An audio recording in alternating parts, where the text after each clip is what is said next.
fact that there are other mediums, to your point.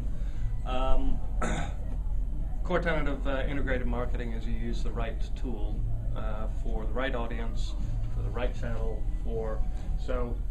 to David's point, maybe, David, you want to go and speak about this, specifically as it relates to SMS. It's sort of the ugly stepsister of mobile because it's so basic, but it's beautiful. You actually have to think about it, right? It's beautiful. It's like Twitter, right? It's beautiful in its simplicity. So, David, can you sort of address applications for SMS and how they integrate with other mediums, whether it be in the App Store or whether it be as a mobile web application or some other out-of-home experience such as a scavenger hunt? Yeah, and I mean, again, we look at SMS as the same that we look at email, right? And email isn't necessarily the most sexy medium, but it works. Somebody once said to me, SMS isn't sexy until you see the results, and that's really the way we think about it. And if you look at the things that you could do across the board, especially offline, I think that's where SMS is most powerful.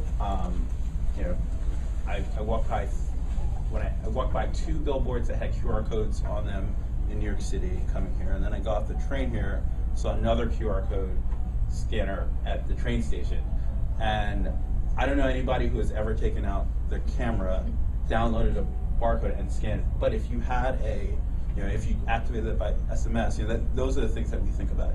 You have, right? Yeah. Okay. Well, that's great.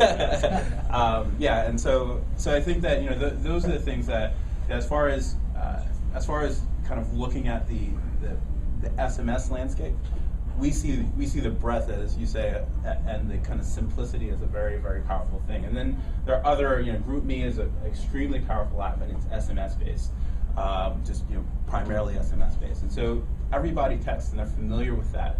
And I think that if you can use that to create, so what we did with the Nets was we created a couple games, a daily trivia game where the Nets wanted to kind of get people more interested and engaged in the Nets because they were going through a tumultuous season. They're switching cities and new ownership and players, and so they wanted to get people more familiarized with who the Nets actually are. So they did a daily trivia promotion. Then we did another kind of community-based, kind of like GroupMe, where people could text in and say why they were excited about the upcoming Nets season.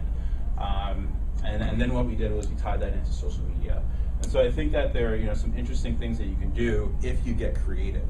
And I think that's the key to it. People don't just want to text in and just